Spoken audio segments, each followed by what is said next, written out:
हर्षवासादि गौर भक्तवृंद। हरे कृष्ण कृष्ण कृष्ण हरे हरे, हरे राम राम राम हरे हरे। कल हम लोग श्रवण कर रहे थे तत्त्वम् असि श्वेत केतो। हे श्वेत केतो तुम वही हो। यहाँ पे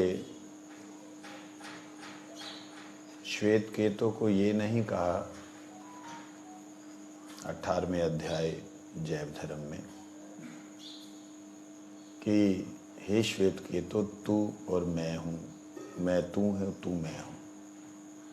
यहाँ पे द्वैत का बड़ा विशेष रूप से छांदोग्य उपनिषद में इसमें वाक्य आता है, परंतु लोग इसे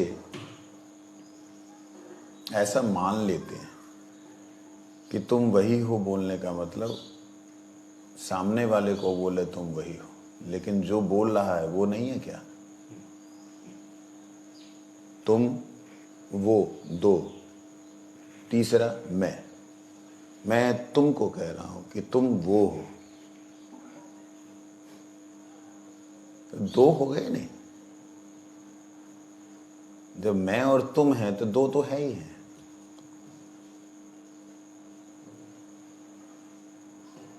इस प्रकार से जो भक्ति विनोद ठाकुर जी ने शब्द बोला था ना कि अज्ञान मायावाद प्रचार जो किया है वास्तविकता में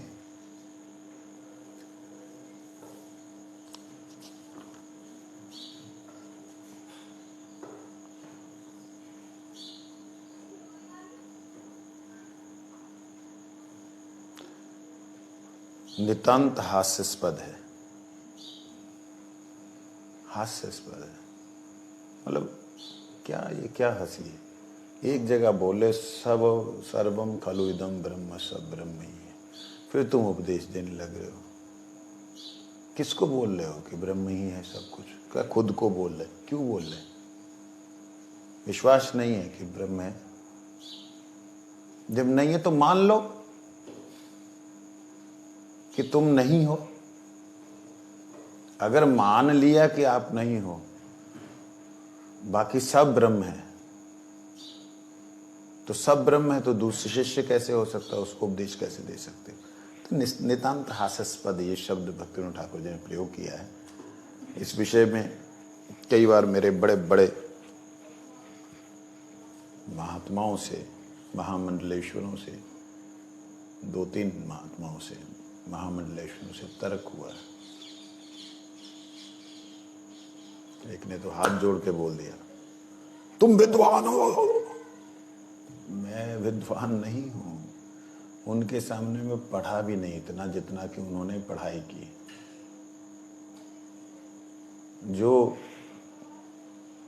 उनका ज्ञान है उनके सामने, सचमुच में मैं उनका शिष्य भी नहीं बन सकता। डबल पीएचडी संस्कृत के अंदर, एक संस्कृत में एक वेद में, मैं क्या उनके सामने? मैं तो संस्कृत शिक्षा लेने वाला बालक भी नहीं बन सकता उनके सामने। परंतु उनको क्रोध इतना आ गया, गुस्सा इतना आ गया, बाद में बोले तुमने हमारी बात का खंडन क्यों किया इतने लोगों में? मैंने कहा आपने ही मेरे को बोला, इसलिए मैंने बोला। जो मेरा धूर्तता थी मेरी, मुझे नहीं बोलना चाहिए था। बाद में समझ आई इस बात की, वो धूर्तता थी। परंतु लोगों के बीच में अगर कोई अपसिद्धांत बोल करके एक तरह से मेरी परंपरा को ही दिखला रहा हो कि हे परंपरा है, तब नहीं सहन होता। उन्होंने ऐसा दिखलाया नहीं था,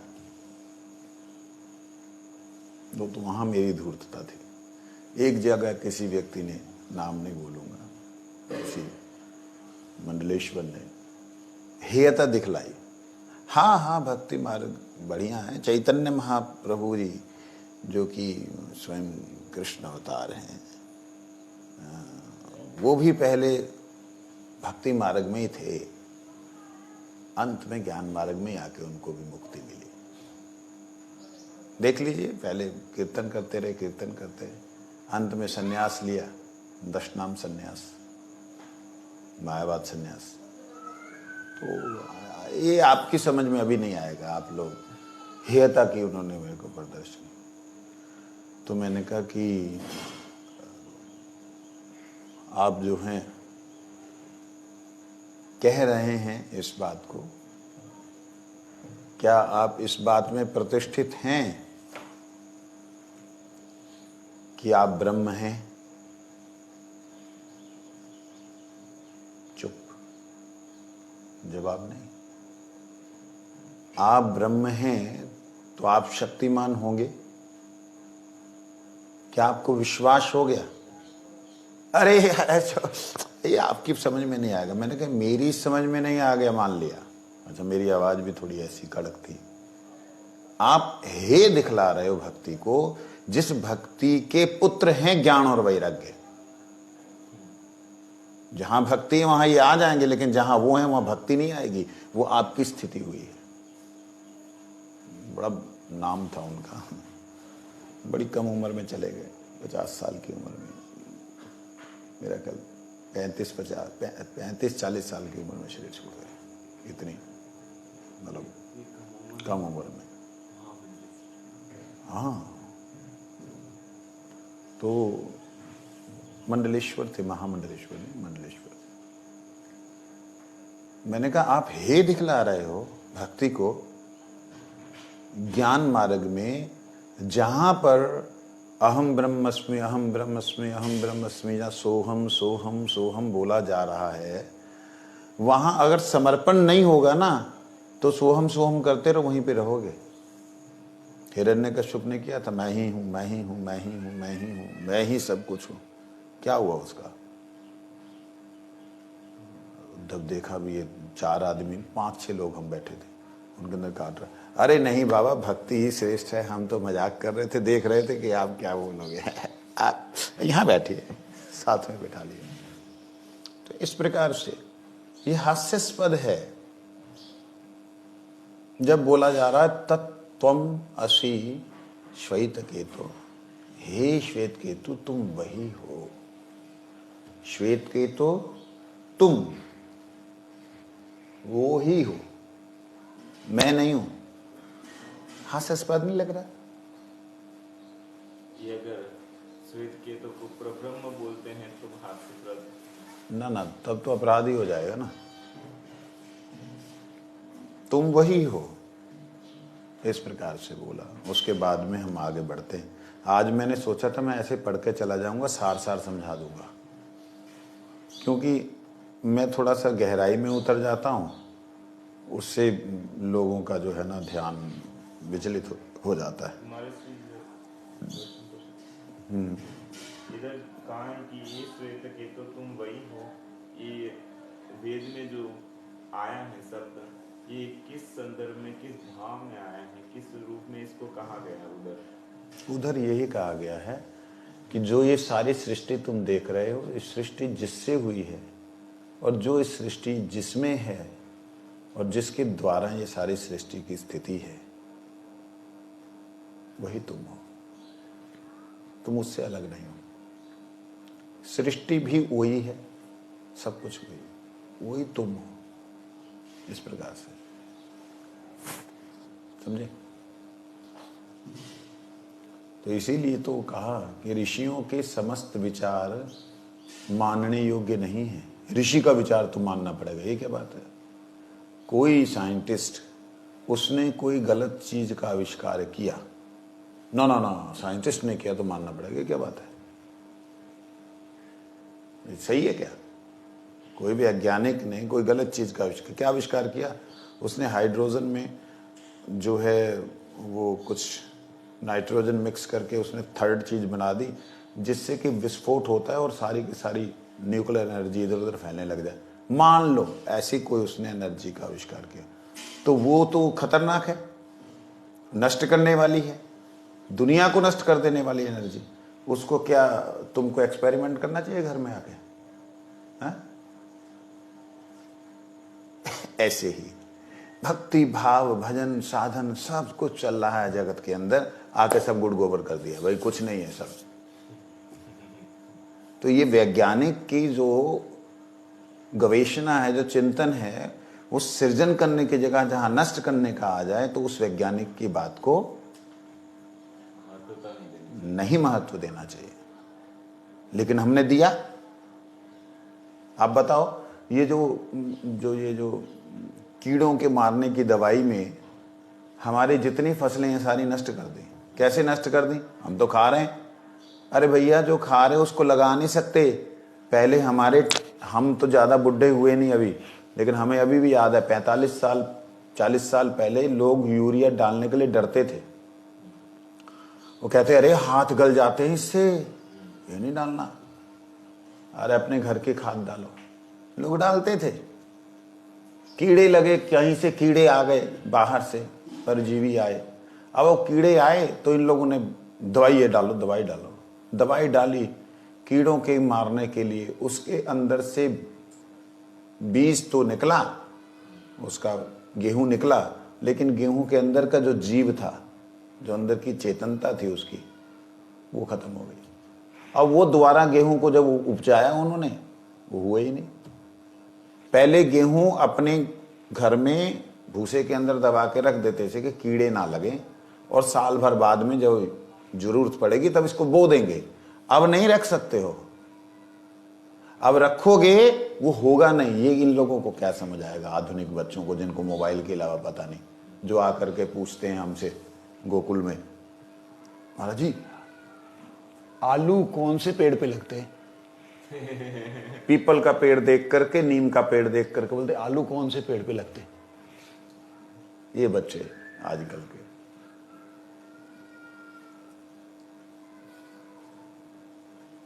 बताओ, वो जो है उनको क्या मालूम है कि क्या नष्ट हो गया, क्या प्राप्त हो गया। गेहूं रखा जाता था, चावल के जो धान होते उन्हें रखा जाता था। अपने घर में हुआ जो फल है, कद्दू है या कुछ है, लौकी है, उसके बीज को रखा जाता था, वही बो दिया जाता था।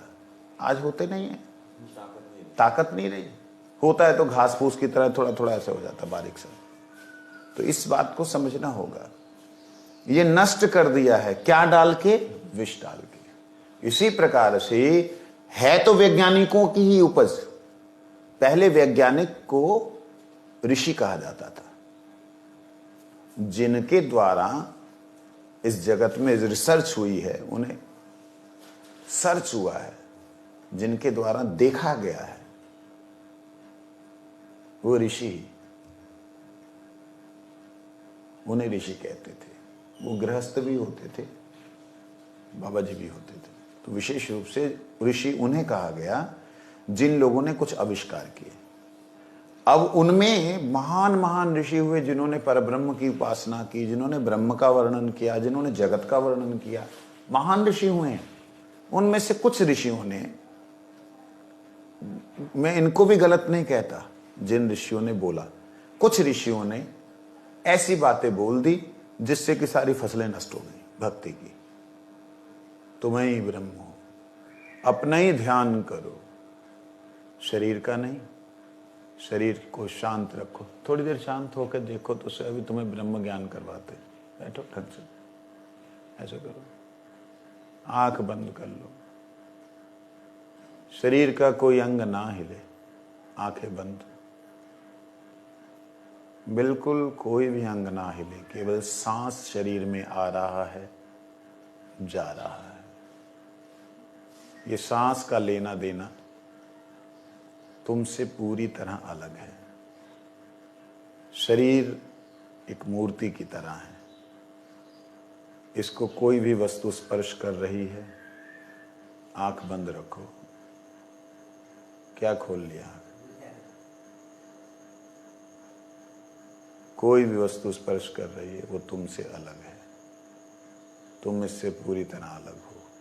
हिले नहीं, शरीर बिल्कुल नहीं हिले। जो इसमें चेतनता है वही चेतनता समस्त जीवों में है। वो सारे के सारे जीव तुम्हारी चेतनता के साथ हैं।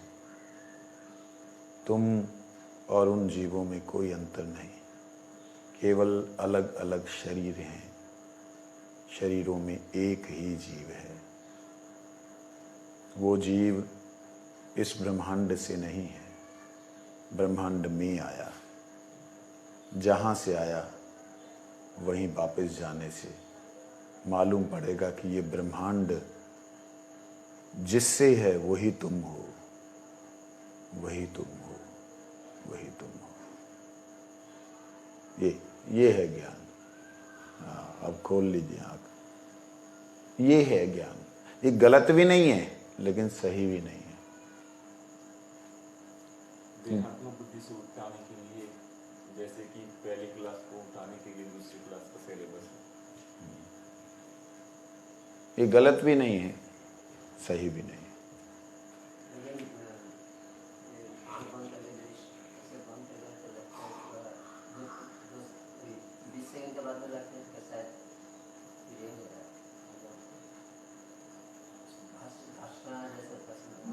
तो वो ध्यान करवाया ना आपसे, इसलिए हुआ ना। वो कहने का अभिप्राय है, मतलब है कि जीव जो है वो इतना ही द्रवीभूत तत्व है, इतना ही तरल तत्व है, इतना ही बह जाने वाला तत्व है, जिसे प्रज्ञा कहते, ज्ञान जिसमें जाएगा ज्ञान उसी का हो जाएगा, उसी के अनुसार चल पड़ेगा, जैसे जल। ऐसा है जीव। इसलिए उसे जो ज्ञान दिया गया उसमें वो बह गया, मैं वही हूं। जब उसे समझाया गया कि तू देख, उसको देख, वो पर ब्रह्म कितना श्रेष्ठ है, अनंत ब्रह्मांड निकल रहे, तू छोटा सा जीव है। तो देखता मैं छोटा सा जीव। ये जो चीज है इसको ऋषियों ने समझाया, और कुछ ऋषियों ने आके कहा, वो भी जानबूझ के कहा कि जब हम है ही नहीं, हमारा अस्तित्व है ही नहीं, तो हम क्यों समझे कि हम हैं। अस्तित्व ही बना है तो उस ब्रह्म से बना है, ब्रह्म से, ब्रह्म में, ब्रह्म के द्वारा, ब्रह्म के लिए, ब्रह्म में प्रवेश हो जाएगा। जब उसी से बना तो मैं वही हूं। मेरा अपना अस्तित्व क्यों गिनूं? मैं बृहद हूं। मैं कुछ इन महापुरुषों को, ऋषियों के चरणों में कोई अपराध नहीं करना चाहता, लेकिन अगर ऐसा ही होता तो भगवत अवतार ना होते, कोई भगवत अवतार ना होता, ब्रह्म को साक्षात रूप से प्रकट होना ना पड़ता। अगर ऐसा ही होता तो कोई असुर ना होता, कोई सुर ना होता, देवता ना होता। सारे के सारे जैसे सूरज में उसकी लपटें नाचती रहती, वैसे ही सब नाचते रहते, अपने ही तत्व में मस्त रहते। परंतु ऐसा नहीं हुआ। इसलिए इसको बोला है भक्ति विनोद ठाकुर जी ने, हास्यास्पद है। शिला मध्वाचार्य जी कहते हैं तत्वमसि का मतलब है तत् वह त्वम तू असि, ये कहा। कहते हैं लेकिन ये नहीं है, तस्य उनका, त्वम तू असि है। तुम तस्य, तस्य मतलब उनके, एक होता तत्, एक होता तस्य। तत् मतलब होता है वो, तस्य मतलब होता उनके। समझे नहीं? क्या समझा? फिर सिर क्यों हिला रहा है? वो और उनका, इन दोनों में कोई अंतर है? एक ही है। कोई अंतर है? कोई अंतर है इनमें? माधव और माधव का, इसमें कोई अंतर है? नहीं अंतर है। अंतर है? देखो ये दोनों एक जैसे हैं, माधव और यादव। अरे एक बोल रहा है माधव, एक है माधव का। तो माधव का जो है माधव से अलग हुआ कि नहीं? एक कैसे हुआ?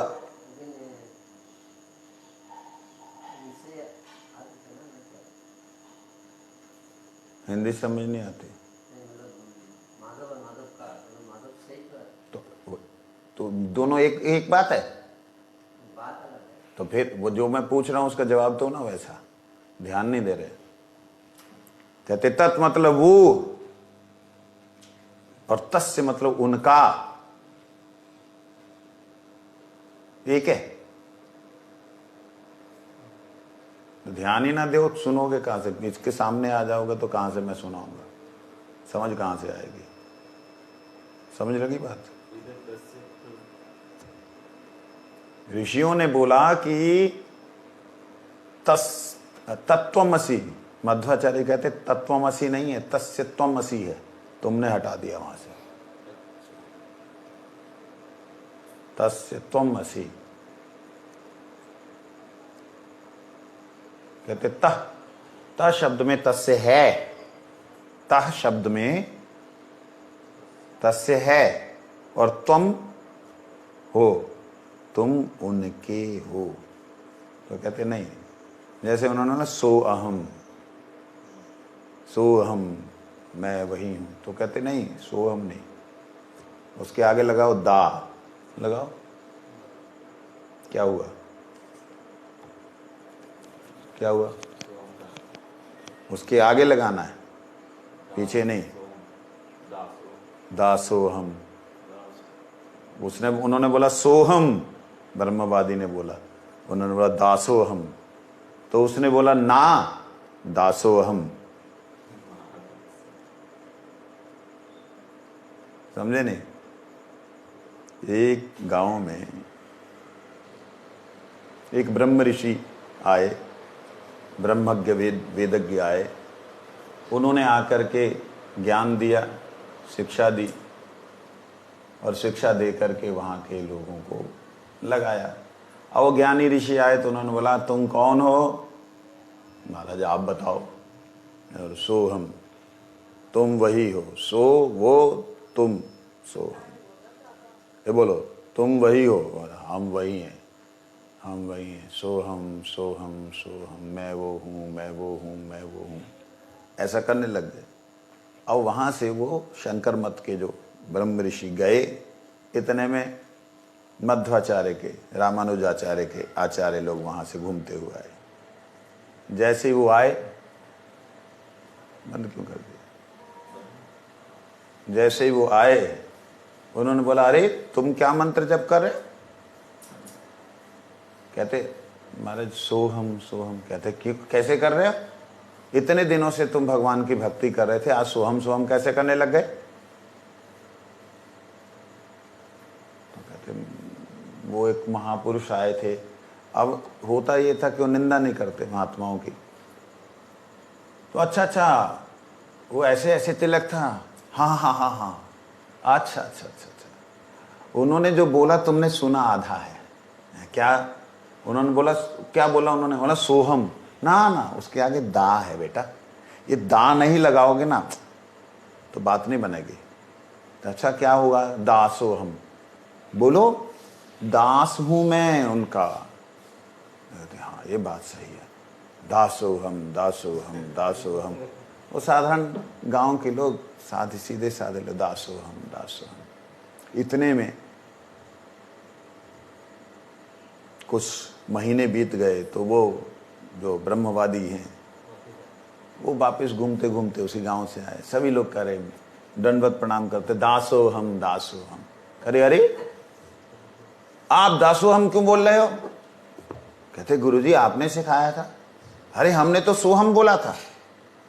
तो कहते हाँ महाराज सोहम बोला था, लेकिन एक बड़े महाराज जी और आए थे, उन्होंने बोला कि ये सोहम जो है पूरा मंत्र नहीं है, उसमें दा लगा दो तो वो पूरा हो जाएगा। हमने दा लगा, दासोहम दासोहम, हम तो दास हैं उनके। तो वो कहते हाँ अच्छा, वो ऐसे वाले आए थे, ऐसा तिलक था? कहते हाँ ऐसा तिलक था। कहते वो नाक से लेके यहाँ तक ऐसा था? हाँ ऐसा। आहा, ओह अच्छा ठीक है, उन्होंने आपको बहुत अच्छा बताया। क्या होता है? दासो अहम। क्या बोला? इसमें एक और अक्षर लगा दो, सिद्धि मिल जाएगी। क्या गुरुजी? क्या? ना लगाओ, ना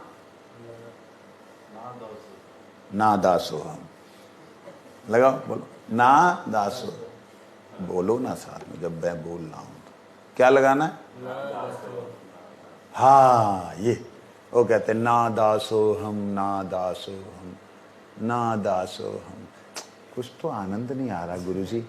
कहते बेटा वो बीच में घुसा दिया ना, इसलिए आनंद नहीं आ रहा। सोहम में आनंद आता। तो भाई दासो हम बोल रहे थे, कोई बात नहीं, मंत्र थोड़ा बड़ा हो गया, इसमें ना दासो हम बोलते रहो, हो जाएगा। करता रहा करते, ना दासो हम, ना दासो हम, ना दासो। इतने में कुछ महीने बाद फिर वैष्णव आ गए।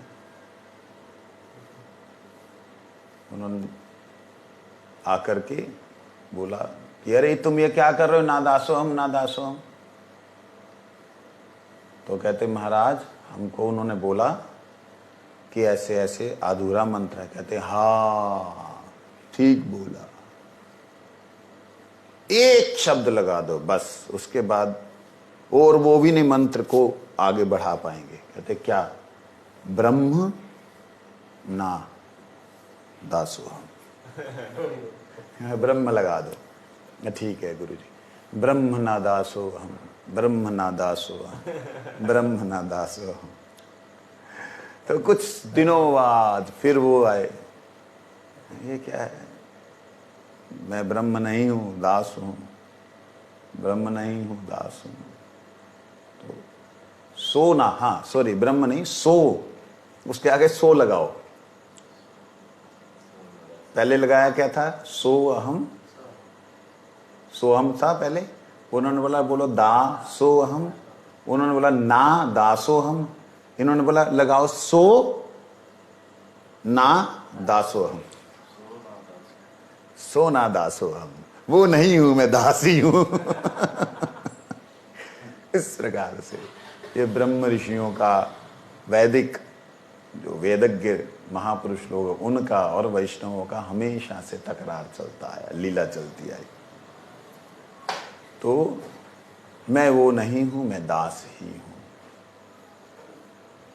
अब वो द्वारा से आए महात्मा, सो ना दासो हम। अब उसके अंदर विचार कर रहे हैं कुछ डाल दे, अब डाल नहीं पा रहे। क्यों? अगर बोले दासो ना दासो हम, कहीं से भी अब जोड़ नहीं पा रहे। उसके बाद वो कहते हैं अब तुम्हारी सिद्धि हो गई, हम ना आ रहे यहां पे। समझे ना? सो ना दासो अहम। अब अगर वो दाल मतलब सो की जगह अगर ना भी लगा देंगे, ना सो अहम दासो अहम, वो कुछ भी लगा दें, उसको चेंज नहीं कर सकते। ये लीला है। तो इस तरीके से ऋषियों में भी कुछ ऋषि नास्तिक हुए हैं। उन्हें नास्तिक ऋषि इसलिए कहा, संसार में तो बहुत कुछ किया उन्होंने, लेकिन ब्रह्म के विषय में वो कुछ भी नहीं बता पाए। समझे नहीं ये बात? फिर कहते अहम ब्रह्मस्मि, बृहद आरण्यक उपनिषद से ये वाक्य है। इस वाक्य में जिस विद्या की प्रतिष्ठा है वह विद्या यदि अंत में भक्ति रूपणी ना हो तो ऐसी विद्या इस उपनिषद में है बतलाया गया। अहम ब्रह्मस्मि, मैं ब्रह्म हूं।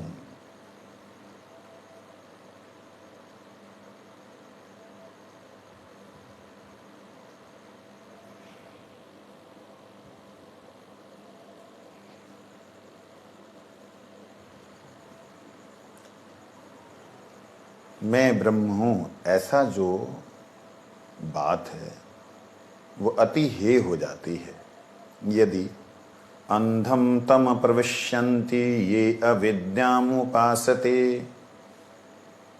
ततो भूयैव ते तमो य विद्ययाम रतः।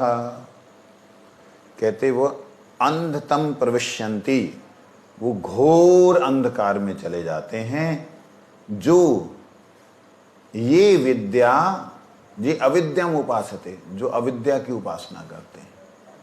अविद्या की उपासना मतलब जो ब्रह्म रूपी ज्ञान, ज्ञानम ब्रह्म, जो ज्ञान रूपी ब्रह्म है उसकी उपासना ना करके अविद्या की उपासना करते। अविद्या की उपासना कैसे? वो तो उसी की उपासना करते। कहते उपासना नहीं करते ना, कहते मैं ही ब्रह्म हूं।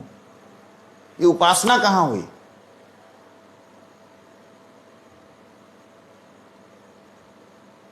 उपासना शब्द का अर्थ जानते हैं? बहुत पहले बोला था, याद है कुछ? बोलो। उप का मतलब उपासना, आसन यानी बैठना। वाह, उपासना। उप मतलब नजदीक, आसन नजदीक आकर आना, नजदीक आसन होना, नजदीक बैठना, उपासना इसे कहते हैं। कहते हैं अविद्या की उपासना करने से जिसकी तुम उपासना कर रहे हो ऐसा लगे कि तुम वही हो। अविद्याम उपासते ते, अविद्याम उपासते ये अंधतम प्रविश्यन्ति, वो घोर अंधकार में जाते हैं। थोड़ा सा ध्यान से सुनिएगा, रिफ्रेश हो जाए। हाँ, चलिए रिफ्रेश होने के लिए कुछ शब्दों का प्रयोग करते हैं, मेरे साथ बोलेंगे।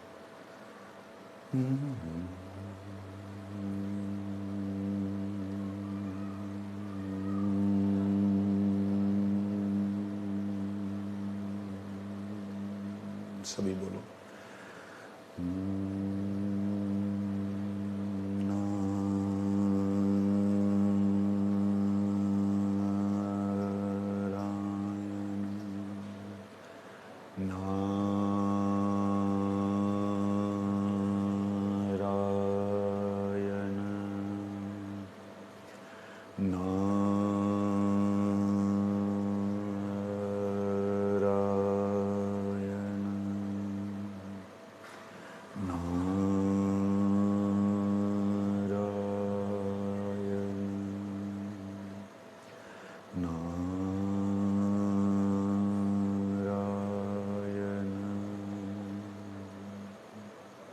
जी, यहां पे जो कह रहे हैं उसे ध्यान से सुनें। जो लोग अविद्या के पास में बैठे रहते हैं, उपासते, अविद्या के बीच में बैठे रहते हैं, उपासते,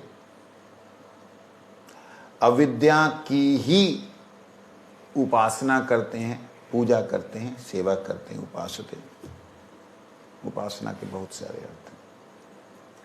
कहते हैं ऐसे लोग घोर अंधकार में पड़ते हैं। क्यों? कैसे? कहते हैं जिसकी उपासना करते हैं वो सोचते हैं वो वही हैं। ये है अविद्या। बात समझे? मैं कृष्ण की उपासना कर रहा हूं, किस लिए कर रहा हूं? कृष्णोऽहम् कृष्णोऽहम् कृष्णोऽहम् कृष्णोऽहम्, मैं कृष्ण ही हूं, कृष्ण ही हूं। एक संत थे, महायोगी, वृंदावन दर्शन के लिए आए। तो एक कुआं है, भूत कुआं, उसको देखा उन्होंने। देख करके उन्होंने उसमें आवाज दी, कृष्ण कृष्ण। तो कृष्ण कृष्ण ऐसे करके आवाज घूम के आती ना, तो उन्हें कृष्णोऽहम्, अच्छा ये तो मेरे को मंत्र मिल गया, कृष्णोऽहम् बोल के नाचने लगे वो महायोगी। कृष्णोऽहम् बोल के नाचने लगे कि मैं ही कृष्ण हूं, मैं ही कृष्ण हूं। लोग उनके चेले, अब कुछ गलत शब्द प्रयोग कर रहा हूं, चेले चमुंडे कहते वाह गुरुजी ही कृष्ण हैं। गुरुजी ने अपने स्वरूप के बारे में बता दिया। कहते ना, मैं अकेला ही नहीं, तुम सब कृष्ण हो। इस प्रकार से योगी, साधारण नहीं, सिद्ध योगी, अच्छे योगी, योगी, ज्ञानी, तपस्वी, कर्मी कभी भगवान की भक्ति नहीं कर सकते। भगवान की भक्ति तो भक्तों के संग में मिलती है। आज आप यहां बैठे हैं तब आपको मालूम पड़ रहा है कि ये अविद्या है। कैसे अविद्या है? मैं जिनकी उपासना कर रहा हूं अंत में मैं वही बन जाऊं। जैसे वृकासुर, नाम सुना वृकासुर का? हाँ, भस्मासुर, वृकासुर नाम था उसका। शिव की उपासना करता, शिवोहम शिवोहम शिवोहम। शिव जी प्रसन्न हो गए, बोले क्या चाहिए? कहते गुरुजी, हे भगवान आपसे श्रेष्ठ कोई नहीं। कहते हाँ ठीक है, ठीक है, आप आदि कारण। अच्छा ठीक है, ठीक है, आप जो चाहो वो होता है, सारी सृष्टि आपके इशारों से भस्म हो जाती है। हाँ हाँ ठीक है, ठीक है, आप जब इच्छा करते हैं सृष्टि होती है। हाँ हाँ ठीक है, ओके, बोलो तो क्या चाहिए क्या? कहते आप कृपा करो, जैसे आप हो शिवोहम, मैं वैसा ही हो जाऊं। हाँ हाँ ठीक है, तो तुम हो ही, तुम ऐसे ही हो, लेकिन मैं कैसे मानूं? तो कैसे मानेगा? बोल। कहते आपकी दृष्टि से भस्म हो जाती है सृष्टि, मैं स्पर्श करूं तो भस्म हो जाए। कहते तथास्तु। बोले बाबा, बह गए, बोले हैं ना, बह गए, हाँ ठीक है, जा, हो गया। हाँ, नाचते नाचते जा रहा, बस मैं अब जिसके सिर पे हाथ रखूंगा भस्म हो जाएगा। तो शिव जी ने वहां से पार्वती जी को देखा। अब शिवोहम शिवोहम तो कर ही रहा था। अरे बाबा, इतनी सुंदर नारी आपने रखी है, ये तो हमारी होनी चाहिए। अरे तेरी माँ है ये, जगत जननी है, मैं शिव हूं, आप शिव हैं तो शिव तो भोग सकता है। वो कहते बाबा, शिव कहते अरे ये क्या कर रहा है? कहते आपने जो वर दिया था, मैं देखूं तो सही वो सही है कि नहीं। कोई लोग कहते, नारद जी ने आके बोला अरे देख तो सही, चेक करके सही है। कहते कैसे करूं? कहते जाके बाबा के सिर पे डाल। कोई लोग ऐसे बोलते हैं। अब जी वो शिव जी के पीछे दौड़ने लगा कि तुम्हारे सिर पे हाथ रखूंगा, एक बार देखें तो टेस्ट करके देखें। शिव जी कहते मेरा वर। भगवान विष्णु प्रकट हुए, कहते भैया क्या बात, कहाँ दौड़ रहे हो? सुंदर नारी के रूप में। कहते मैं वो उसने वर दिया और मैं जा रहा हूं उसके पास में उसको देखने के लिए। कहते पागल तो नहीं? क्यों, इतनी भी बुद्धि नहीं है? उनका सिर, वो तो पागल है, वो तो भांग, ऐसे भांग शब्द ने प्रयोग किया, वो तो ऐसे ही मतवाले रहते हैं। ऐसी बोल दिया, जंगल में रहने वाले ने, शमशान में रहने वाले ने बोल दिया, तूने मान लिया। तेरा दिमाग नहीं है? तो है, क्या हुआ? पागल इंसान, उसकी कोई बात सच होती? तू अपने सिर पे हाथ रख के देख, देख मैंने रखा, देख। उसने देखा, हाँ तुमने रखा, उसने रखा, जैसे रखा भस्म हो गया। इस प्रकार से लोग इसे कहते हैं, इस शब्द का अर्थ है अविद्याम उपासते, अविद्या का आधार लेकर उपासना करने वाले, अविद्या की ही उपासना करने वाले। परम स्वरूप भगवान, उनको खुद समझने वाले मैं वही हूं। इस प्रकार से अविद्याम उपासते, ऐसे लोग अविद्या वाले होते हैं। ततो भूय इव ते तमो या विद्यामृता। कहते हैं ततो भूय इव ते तमो, कहते वो तम से और तम में और अविद्या में प्रवेश करते रहते हैं, घोर से घोर अविद्या में।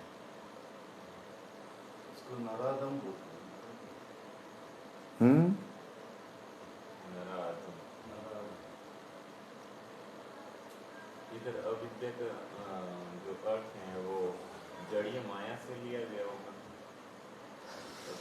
दो अर्थ हैं, एक तो ये है वो जो हमने गीता में पढ़ा था, अविद्या की उपासना जो करता है माया, संसार, अज्ञान, इसकी उपासना करता है तो अज्ञानतम चले। और एक विद्या की उपासना करता है अर्थात ब्रह्म की उपासना करता है, कहते वो और भी ज्यादा घोर अंधकार में जाता है।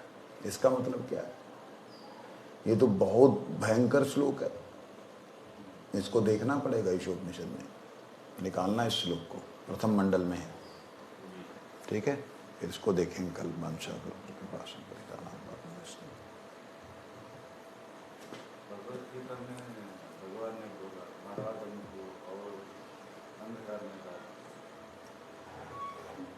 नराधम को और अंधकार में डालूंगा। क्यों डालूंगा भाई? ऐसा क्या मतलब उल्टे सीधे काम करोगे हम मान लेंगे? तो गलत बोला ना, क्यों डालोगे?